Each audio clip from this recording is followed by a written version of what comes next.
Jaya Radha Madhava Kunja Bihari.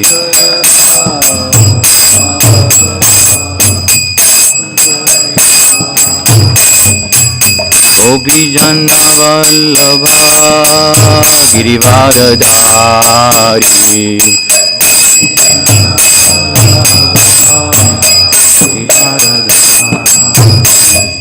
Gopi Jana Vallabha Girivaradhari.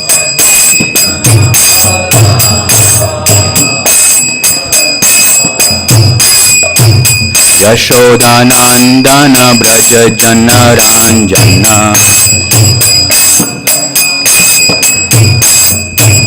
Yashodanandana Braja Jana Ranjana.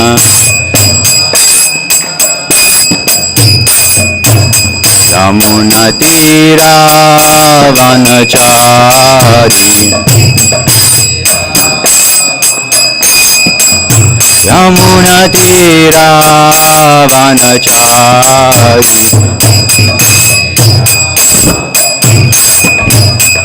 Jaya Radha Madhava Kunja Bihari.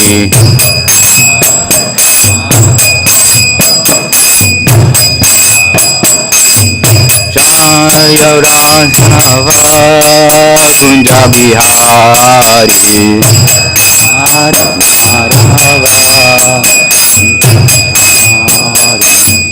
Gopi Jana Vallabha Girivaradhari.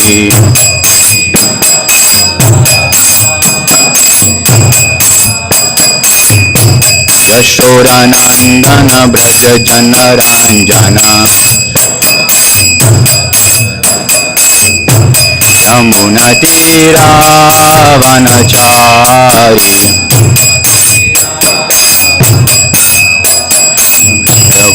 Jaya Radha Madhava Kunja Bihari.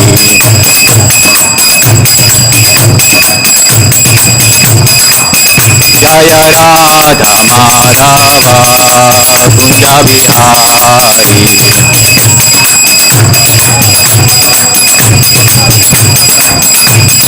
Gopi Jana Vallabha Girivaradhari.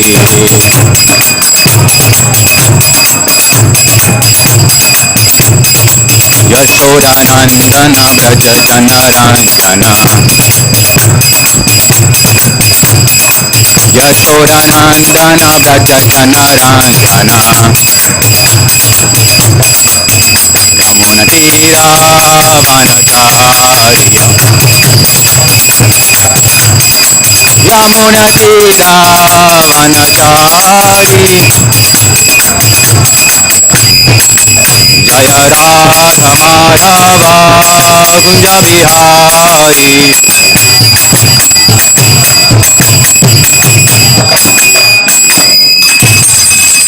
Jayom Vishnu Par Paramahamsa Parvik Jakacharya Stotra Shri Shri Srimad A.C. Bhaktivedanta Swami Srila Prabhupada Ki Jai. Srimad Bhagavad Gita Ki. All glories to the Sama devotees. All glories to the Sama devotees. All glories to the Sama devotees. All glories to Shri Guru and Shri Gauranga. All glories to Srila Prabhupada.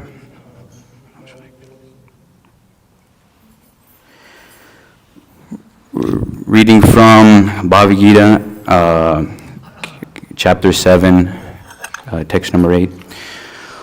Om Namo Bhagavate Vasudevaya.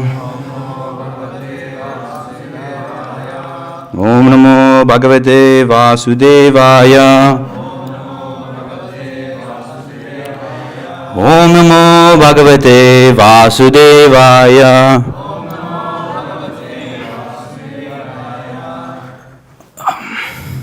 Word for word, Rasaha Aham Apsu Konteya Prabhaha Asmi Shashi Surya Yaho Pranavaha Sarva Vedeshu Shabdha Ke Parusham Nrishu Rasoham Apsu Konteya Rasoham Apsu Konteya Prabhasmi Shashi Suryayaho Prabhasmi Shashi Suryayaho Pranavaha Sarva Vedeshu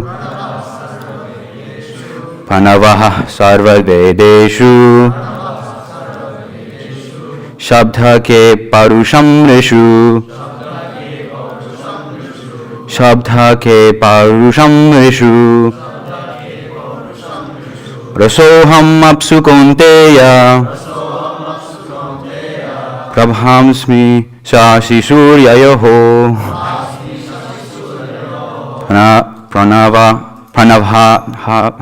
Pranavaha Sarva Vedeshu Shabdha Ke Parusham Rishu. Please repeat.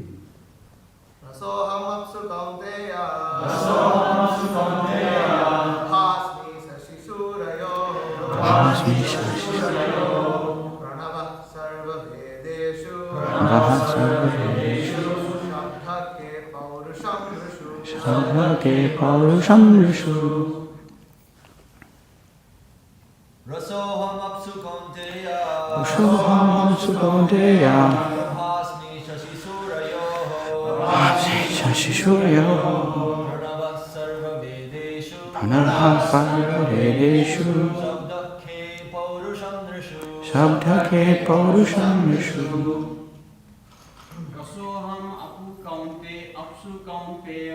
Rasoham Apsu Konteya Prabhasmi Shashi Suryayaho Pranavaha Sarva Vedeshu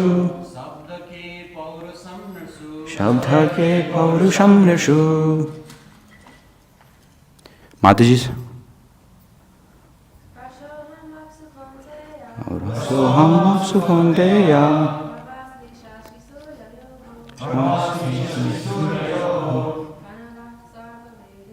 Pranavaha Sarva Vedeshu Shabdha Ke Parusham Rishu. Rasoham Apsu Konteya Prabhasmi Shashi Suryayaho Pranavaha Sarva Vedeshu Shabdha Ke Parusham Rishu. Word for word meaning. Rashaha, taste. Aham, I. Apsu, and water. Konteya, O son of Kunti. Prabha, the light. Asmi, I am. Shashi, Suryayaho, of the moon and the sun. Pranavaha, the three letters A-U-M. Sarva, in all. Vedeshu, the Vedas. Shabdha, sound vibration. Ke, in the ether. Parusham, ability. Nrishu, in men. Translation and purport by His Divine Grace A.C. Bhaktivedanta Swami Srila Prabhupada Ki. Translation. O son of Kunti, I am the taste of water, the light of the sun and the moon, the syllable Om in the Vedic mantras. I am the sound in ether and ability in man. Purport. This verse explains how the Lord is all-pervasive by His diverse material and spiritual energies. The Supreme Lord can be primarily perceived by His different energies, and in this way He is realized impersonally. As the demigod in the sun is a person and is perceived by His all-pervading energy, the sunshine, so the Lord, although in His eternal abode, is perceived by His all-pervading diffusive energies. The taste of water is the active principle of water. No one likes to drink seawater because the pure taste of water is mixed with salt. Attraction for water depends on the purity of the taste, and this taste is one of the energies of the Lord. The impersonalist perceives the presence of the Lord in water by its taste, and the personalist also glorifies the Lord by his kindly supplying tasty water to quench man's thirst. This is the way of perceiving the Supreme. Practically speaking, there is no conflict between personalism and impersonalism. One who knows God knows that the impersonal conception and personal conception are simultaneously present in everything, and that there is no contradiction. Therefore, Lord Chaitanya established his sublime doctrine, Achinta Bheda and Abheda Tattva, simultaneous oneness and difference. The light of the sun and the moon is also originally emanating from the Brahmajyoti, which is the impersonal evulgence of the Lord, and Pranava, or the Omkara translation sound in the beginning of every Vedic hymn, addresses the Supreme Lord. Because the impersonalists are very much afraid of addressing the Supreme Lord Krishna by his innumerable names, they prefer to vibrate the transcendental sound Omkara, but they do not realize that Omkara is the sound representation of Krishna. The jurisdiction of Krishna consciousness extends everywhere, and one who knows Krishna consciousness is blessed. Those who do not know Krishna are an illusion, and so knowledge of Krishna is liberation, and ignorance of him is bondage. Om Gyana Timyanasya Gnanjala Shalakaya Chakshur Unminitam Yana Tasmai Shri Uri Namaha Sri Chaitanya Manobhistam Sthapitam Yena Bhutale Swam Rupakaramayam Svadanti Parantikam Vandeham Shri Guruji Uttaparakamalam Shri Gurum Vaishnavam Shah Shri Gurupam Sagajatam Sahagana Raghunatham Tam Tam Zivam Sarvetam Savrutam Bhajnai Sangitam Krishna Chaitanya Devam Shri Radha Krishna Paran Sahagani Lalita Shri Vishant Vikamshcha Hey Krishna Karuna Sindhu Dino Bandho Jagatpate Gopisha Gopika Kanta Radha Namosate Tapta Kancharo Gaurangi Radhe Vrindavaneshwari Vrishabhanusute Devi Pramami Hari Pare Vancha Kapatrubsha Kapasanya Evacha Viditana Pavanivyo Vaishnavibhyo Namo Namaha Namo Vishmaraya Krishna Pashnaya Bhutale Srimate Bhakti Vikasa Swamini Dinamine Namo Om Vishnupadaya Krishna Pashnaya Bhutale Srimate Bhakti Vedanta Swamini Dinamine Namaste Saraswati Devi Gauravani Pacharine Nirvishesha Shunyavadi Paschacha Deshatarine Hare Jai Shri Krishna Chaitanya Prabhu Nityananda Shri Vari Gadadhara Shri Vasari Gaura Bhaktivinoda Hare Krishna Krishna Krishna Hare Hare Hare Rama Rama Rama Hare Hare. Translation: O son of Kunti, I am the taste of water, the light of the sun and the moon, the syllable Om and the Vedic mantras. I am the sound and ether and ability in man. So Krishna is describing how you can easily remember him through his various ways. He says, "I am the taste of water, the light of the sun and the moon, and the syllable Om in the Vedic mantras. I am the sound and ether and ability in man." Krishna is showing us that how easily we can remember him. Like just like right now, I'm pretty thirsty, so you can remember him by drinking some water.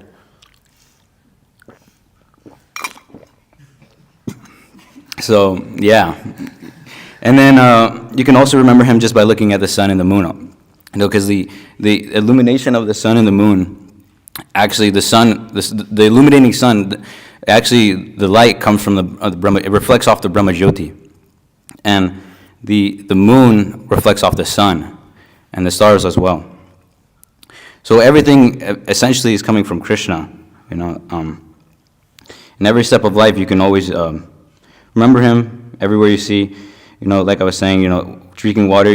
Krishna is very rejuvenating if you're dehydrated.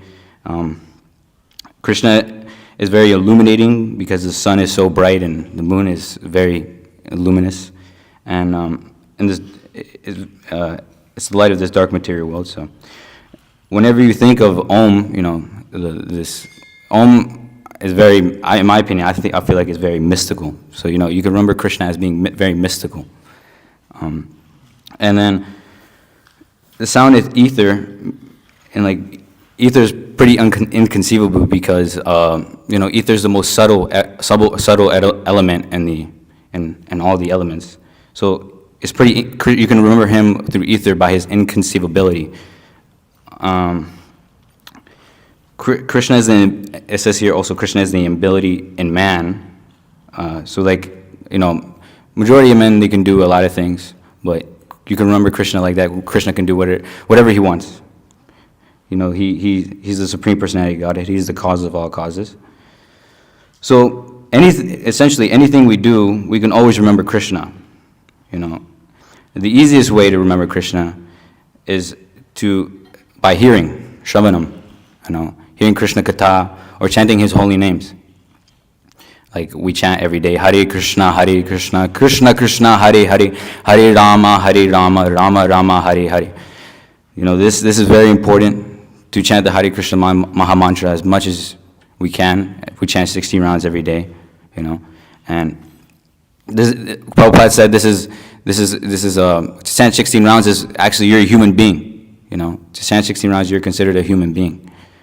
So if you're not chanting 16 rounds, then I guess you're an animal, So I mean, what I didn't say, Prabhupada said it. So the chanting this holy name is a direct association with Krishna, and since we are associating with Krishna, we become purified over time.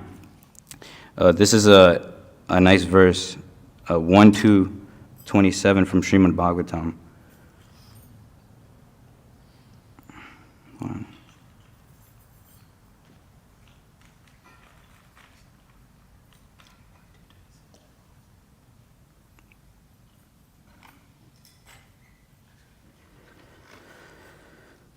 So the translation is, those who are in the modes of passion and ignorance worship the forefathers.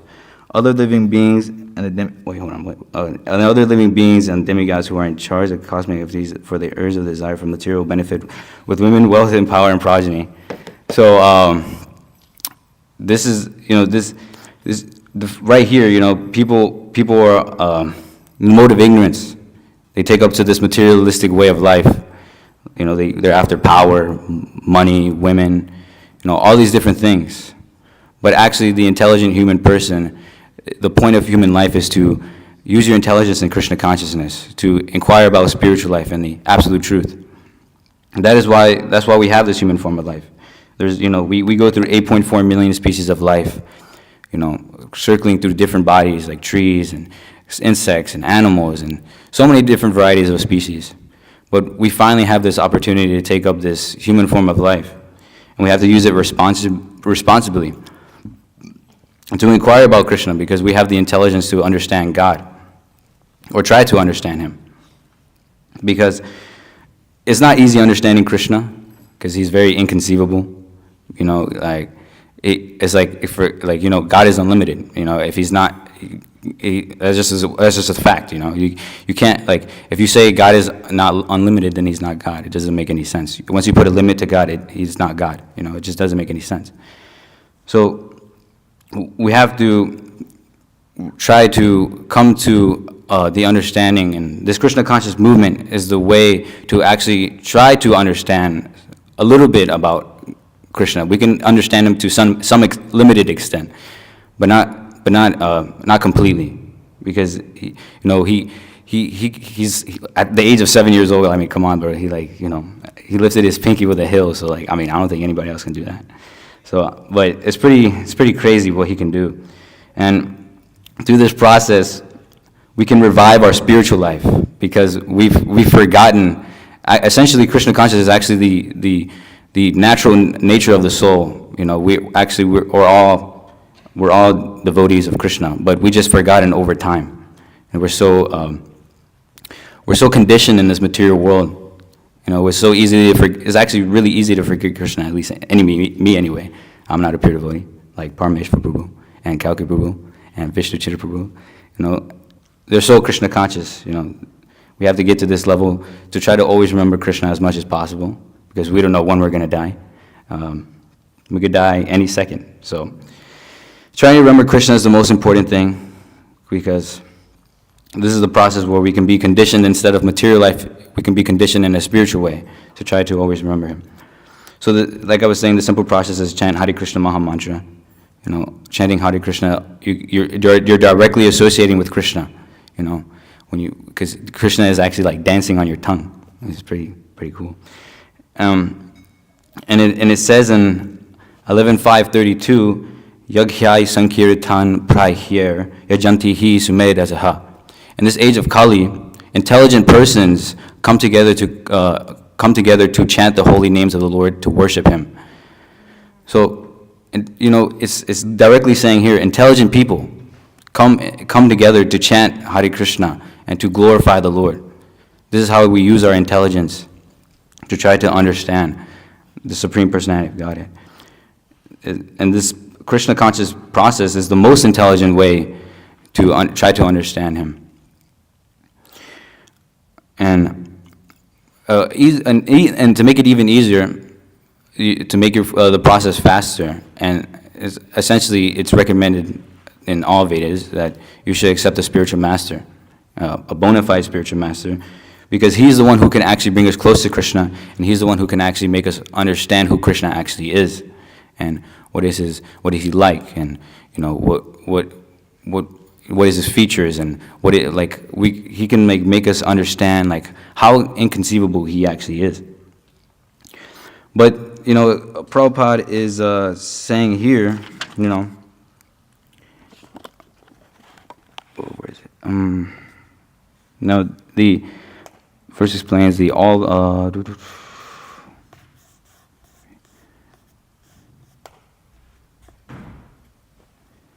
He was saying the impersonalist, they define the Supreme Personality of Godhead through his energies. They like it was saying here, impersonalists perceive the presence of the Lord in water by its taste, but the personalist also glorifies the Lord for his kindly supplying the tasty water to quench man's thirst. So the impersonalists, they take the energy of the unlimited energies of Krishna as all in all.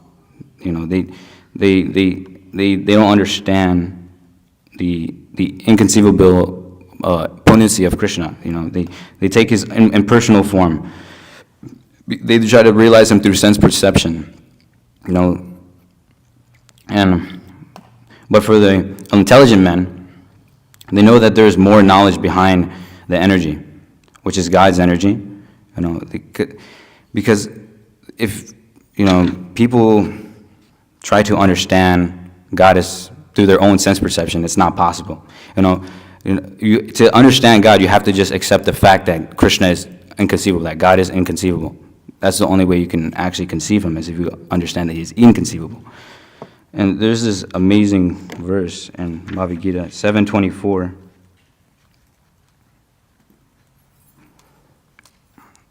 Avyaktam vyaktim apanam manyate mam abudhayaha param bhavam ajananto mavyayam anutamam.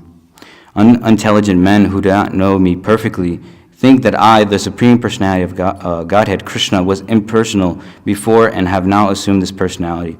Due to their small knowledge, they do not know my higher nature, which is imperishable and supreme. So Krishna is saying here directly that unintelligent men do not know me perfectly.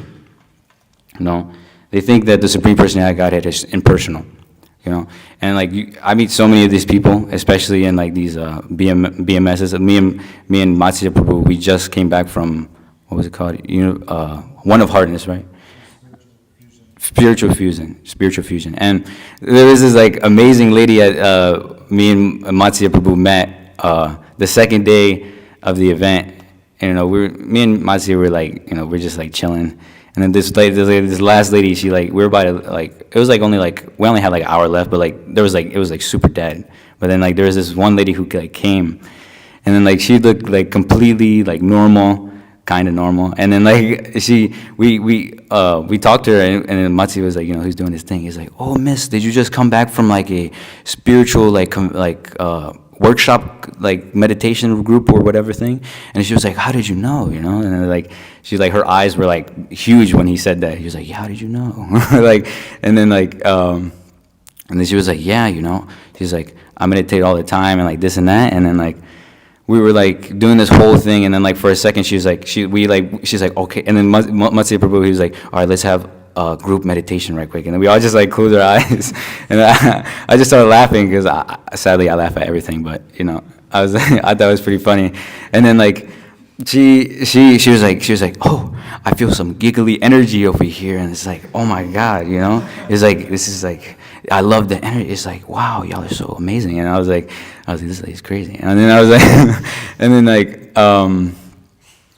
and then she was like, yeah, there's some giggly energy. And then she's like, I'm like, yeah. I'm like, can you feel this? Because she's like, we're all one. It's like, essentially, like, she's an impersonalist, a huge Maya body, actually. And then, like, she's like, and then, like, Matsi Prabhu was showing, we were, like, trying to convince her to get the Bhagavatam. And then, like, we were trying to, like, make her believe that we're impersonalists. And then she was like, what is this Bhagavatam right here? What is this Bhagavatam right here? And it's like, and we're like, Matsi Prabhu was like, yeah, this is, like, all the religions in one, but, like, and beyond and better, like, this is, like, meant for you. You take this and, like, give. And she's like, this is too much for me to read. I'm like, listen, miss. You can be the, what is it? Like, she's like you can, like, give this message to others and, like, try to be their guru and stuff like that. And they're like, and then Matsi Prabhu was, like, doing this whole thing. It was, like, crazy. And then, like, she ended up sadly not taking the Bhagavatam, but she did get a Sapta, but she was like, this is, like, crazy. These people who are impersonalists, they're just absolutely insane, literally. It's like, you can just, like, you just look at them in their eyes, it's like it's insane. And then, like, saying here that Krishna literally says right here, intelligent men perceive me as impersonal. But, like, we meet so many people who are sadly impersonalists. But that's why I like to, we tell people, we're trying to destroy atheism all over the world, because impersonalism is just another form of atheism. So that's our goal, to try to destroy atheism all over the world with Srila Prabhupada's books. This is the most important thing, because, atheism has made such a big difference upon the world, especially on different religions and stuff like that. But thankfully for the Krishna conscious movement and all the past acharyas, this information of all the Vedas and all the past acharyas and stuff like that hasn't been deteriorated over time, because it's been passed down through the civic succession. So, and I tell people this all the time, they're like, like people at the BMS or, like, whatever these spiritual conventions, I'm like, yeah, this hasn't been changed at all, it's completely perfect, all the way coming back from Krishna himself. And they're like, whoa, this is, like, really cool, like, this is crazy. I've never seen something like this, It's, like, bizarre because, like, most people, like, like, over time, people like to change the stuff and, like, change all the different, like, verses and, like, studies of religion and stuff like that. But,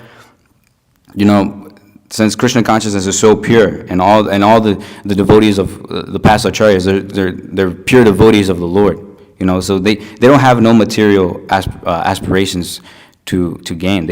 All they want to do is serve Krishna, and they want to preach this Krishna consciousness all over the world. They want everyone to have this Krishna consciousness, because this is, like I was saying, everyone has forgotten Krishna, but the past acharyas are in the mood of trying to get everyone to come back to Krishna. This is the most important thing, is trying to remember him and trying to get everyone back to the spiritual world, so they can actually experience real happiness. There is happiness in this material world. No, there's no happiness in this material world, but there is a bit of happiness, but it's illusion happiness. It's yoga maya.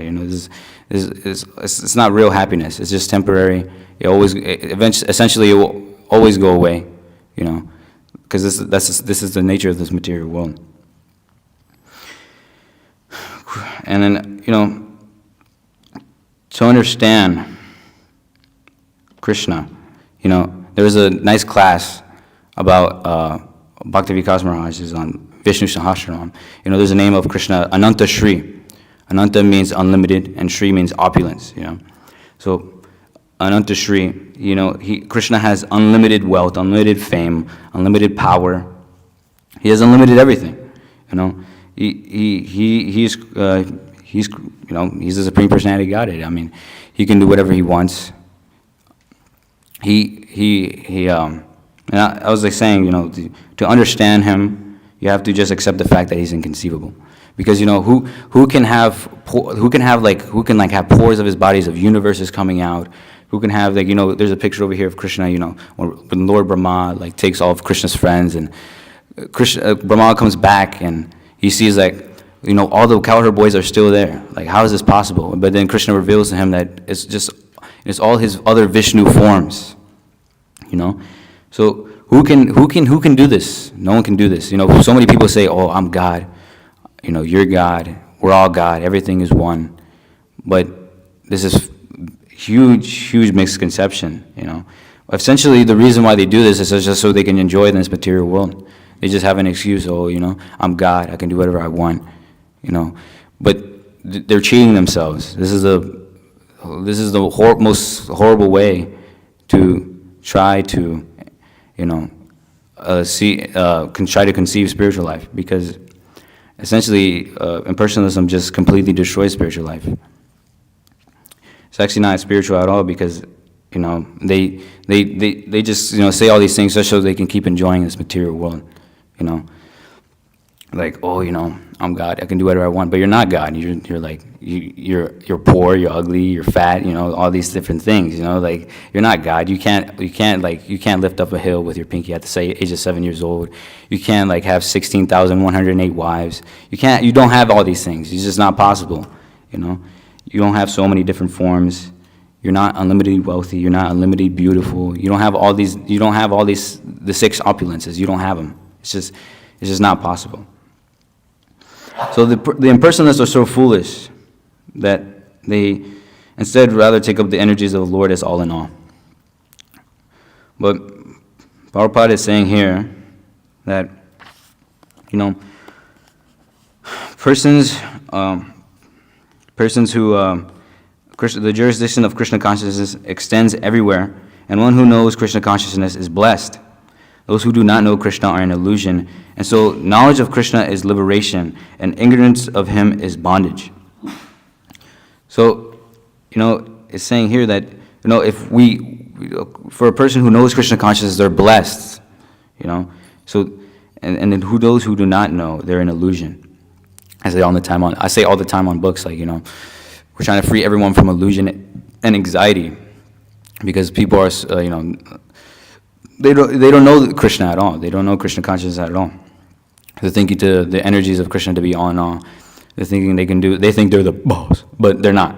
But actually the real boss is Krishna. So we're trying to make everyone understand this, so we can give people these books, so we can try to, destroy their way of thinking of, oh, I'm God and this and that. But no, we have to give people this Krishna consciousness so they can become blessed by Prabhupada, and all the past acharyas to try to understand Krishna himself. So we should try to distribute as many books as possible, because, it says right here, Prabhupada is saying, those who know Krishna consciousness is blessed. So the best way to know Krishna, receive Krishna consciousness is through Srila Prabhupada's books. So we go and all the devotees here. Everything is ultimately all the services are ultimately for book distribution. And like for cooks, they're facilitating the bellies of the Sankirtan devotees, and the cleaning is to maintain the temple so the devotees can come back out and knock out. And then so many different things. But essentially all these different services are meant for book distribution, so we can try to spread Srila Prabhupada's books all over the world. That's the main point here, so we can try to get everyone to have Krishna consciousness. Because it's like, the sun is very illuminating, but the thing is that you can pull up 1:3:43. One of my favorite verses is like really amazing. This Bhagavad Purana is as brilliant as the sun. Let me see. This Bhagavad Purana is as brilliant as the sun, and has risen just after the departure of the Lord Krishna to be his own abode, accompanied by religion, knowledge, etc. Persons who have lost their vision due to the dense darkness of ignorance in the age of Kali shall get light from this Purana. So, this Bhagavad Purana, the Srimad Bhagavatam, all of Srila Prabhupada's books, like the Bhagavad Gita as it is, they bring light in this dark material world. I like to show people that image in the Bhagavatam where it's like Vyasadeva holding up the Bhagavatam, and he's like illuminating the darkness of the dark material world. Like, yeah, you know, like it's like I tell people, I was like, do you like to be lied to, right? And they say, most of them say no anyway. And then they're like, exactly, bro. You know, we don't like to beat around the bush, man. Like, come on, like take this, you know, try to get out the bush. We're trying to make everyone, you know, vision clear. We're trying to enlighten the people all over the world, trying to bring people towards the light. So, you know, these people, they're stuck in ignorance, thinking that, you know, this world is all in all, and that, you know, they're trying to please their senses, and they're trying to, like, you know, they try to squeeze everything out of this material world. You know, I think Prabhupada gives that example, like, you know, they grab a sponge and they're squeezing as much as possible to try to get everything out of this material world. But the thing is, there's no pleasure in this material world. There's none, because, like I was saying, this world is temporary. Essentially, there's nothing to gain in this material world, and you have everything to gain in Krishna consciousness. You know, even if you think that there's nothing to gain, there's no harm in trying. You know, like I said, do it one time for the one time. You miss all the shots you don't take. You literally have no harm. There's no harm in taking up this process of Krishna consciousness. And even if you don't experience any bliss or this and that, you know, whatever you say, you know, you can always go back to, like, doing whatever you used to do and this and that. But essentially, Krishna consciousness is the most blissful process of obtaining spiritual happiness and eternal happiness. You know, so we have to try to get everyone to have this Krishna consciousness. You know, because it's very rejuvenating.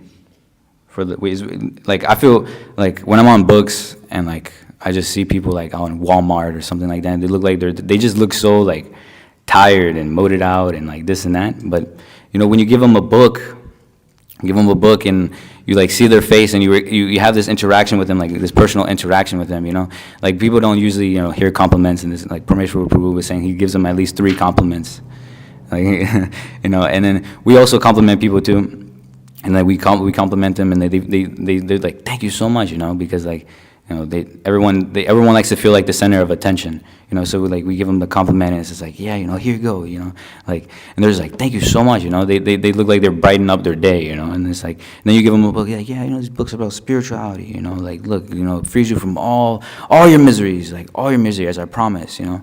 And they're like, whoa, what is this, you know? It's like, it's amazing, you know. And then, like, they really, like, so many moments where I'm suffering on books. And it's just like, you know, that one person who always comes through and, like, gives you, like, a nice donation. You have a very amazing interaction with them. It's like, you know, that interaction right there was arranged by Krishna himself. You know, it was really amazing. And you get to see them happy, and you get to see them walk away with Srila Prabhupada's books. And it's the most blissful thing to see, actually. It's the most blissful experience to see someone suffering, and then you see their face and they're happy, and then you have this nice interaction, you know.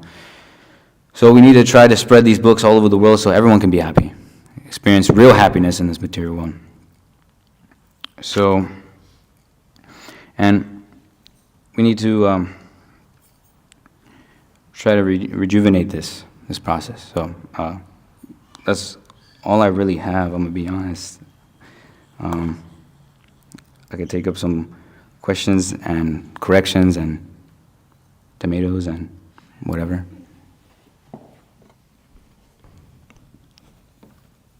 Comments?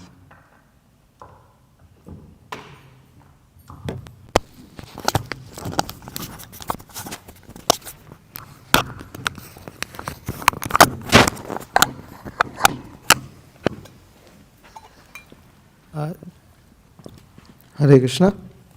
Yeah, just a small thing. Material happiness comes from Mahamaya, not Yogamaya. That small thing.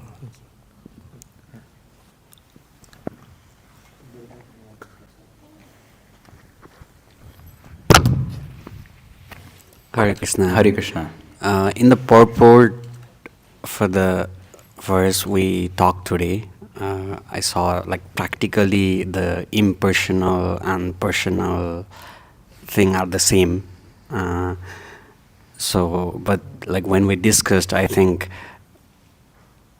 we most of the time, the impersonalist, that's not the ideal way, or or like because we as oh okay, Krishna conscious is the path and not the impersonalist. But I think like from what I saw, like practically it's kind of like water versus provider of water, or even like sometimes I try to like sticking with that.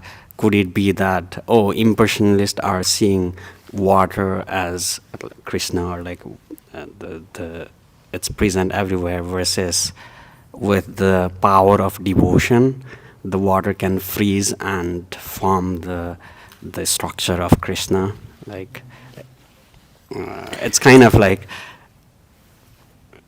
it's same, but it's different. Like so, Yeah, kind I of. mean- If you would elaborate on that. Thank you. Prabhupada's saying here, like literally, practically, this way the perceiving of the Supreme, practically speaking, there's no conflict between personalism and impersonalism. That's what you're referring to. One who knows God knows that the impersonal conception and personal conception are simultaneously present in everything, and that there's no contradiction. Therefore, Lord Chaitanya, he accepts this like simultaneousness, oneness, and difference. So, like the thing about the impersonalists though is like, okay, they see that God is everywhere. Yes, that's true. But the thing is that they think that they're God too. But no, we're part and parcels of God. We're not. We understand that we're not God. We understand that we're a part of Him. Like sparks of a fire. God is the fire, and we're the sparks of the fire. So it's understood like that. Like yes, it is true, but their conception of Krishna is completely different from ours. So that's where the difference is, their conception of Krishna. Also, it's not exactly like water that's liquid and then freezes up and forms. It's not the same, because the impersonal feature is the energy, whereas the energetic is the person.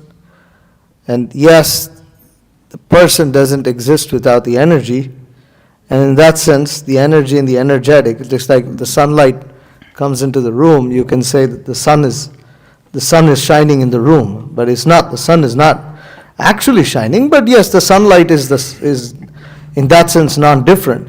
But still, the problem with the impersonalists is they do not see the difference at all, and it's the conception is. The reason why the conception is mistaken is they don't see a difference, and they think that, it's all the same, and it's not all the same. And so that example that you gave is not valid, because you're still speaking of the same energy. Whether water is liquid or frozen or whatever, it's still water. But that's not what is being spoken here. It's like sunlight versus the sun. You cannot think of sun without sunlight. So in that sense, sunlight and sun are the same. But still, the sunlight is the energy of the sun, and the sun is the source of that energy. And that sun, in that example, Krishna is the person, and all his energies, which emanate from him, they are. So basically, this entire material and spiritual creation is Krishna's energy. So yes, by looking at the creation, we can say this is Krishna, but at the same time, one should know that this is Krishna because it's sourced from him, not that there is absolutely no difference.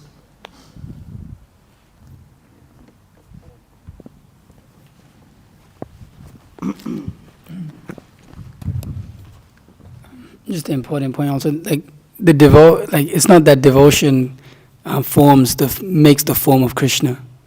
That's it's making that point that it's the devotion in the water that freezes up and then forms a Krishna. It's like that devotion is there for Krishna. It's like Krishna is there already. He's original. He's the Adi Purusha. So there's no forming Krishna. Krishna is always there. That Krishna is descending into this form of whatever, and as Shastra describes in different forms, he comes in whatever, in the different forms are carved of him in wood and all this, but he's descended in that form. He becomes present in those forms, but he's always original. He's never created. This is important, that devotion doesn't create Krishna, as that Krishna is already there. Yeah. Krishna is original. So it's just an important point that we don't it's not that we create the form of Krishna. It's like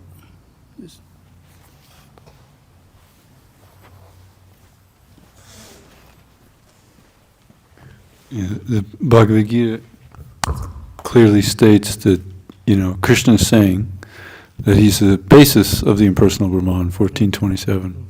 Right? So this is very common to think that from the impersonal comes Krishna, but no, it's just the opposite. So, and it's to be realized. There's different paths to realize the impersonal Brahman, but that's not going to be complete for us, because you're not going to get the ananda, the bliss. We're pleasure-seeking. We need the ananda to transcend completely. So, an impersonal path, it's a path, but it's not complete. It's not going to fully satisfy one. But realizing the personal aspect of Krishna, then we can transcend altogether. The personal aspect of God, I should say, sorry. Krishna is a person. But the personal aspect of God, that's when we get the bliss. By serving God.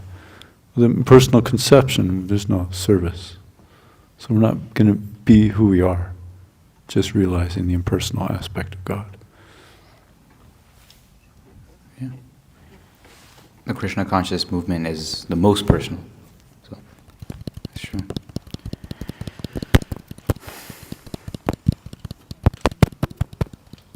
There's a question over there.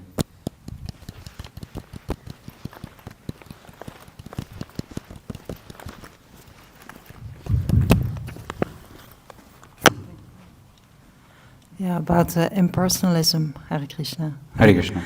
About the impersonalism, I was thinking that I meet many women who, my English is not so good, but they take to impersonalism because they have not heard about the things that we learn about, like we have the impersonal Brahman realization, Paramatma, and Bhagavan realization, but because they don't have the whole knowledge, but they hear something about spiritual life, then they tend to impersonalism because that is propagated a lot. Yeah. So, but it is very dry, like Prabhu said, and then many times I meet these women, and then if you tell them about the joy of Krishna consciousness, they're actually very positive to go from the impersonalism to personalism. So I guess for them it is like the first step into spiritual life, because they have no knowledge about the whole knowledge of spiritual life. Yeah, that's exactly why we should try to distribute Srila Prabhupada's books, because that's, like I was saying, that's the easiest way for them to become in contact with, Krishna consciousness and, like experiencing Krishna through Srila Prabhupada's books, because they explain so much. Like, you can explain so much to them, but essentially they'll probably forget most of it or all of it, So if you give them a book, they'll be able to remember all of it, because they'll go back to it and see where they can mark, points in the books and highlight points and stuff like that.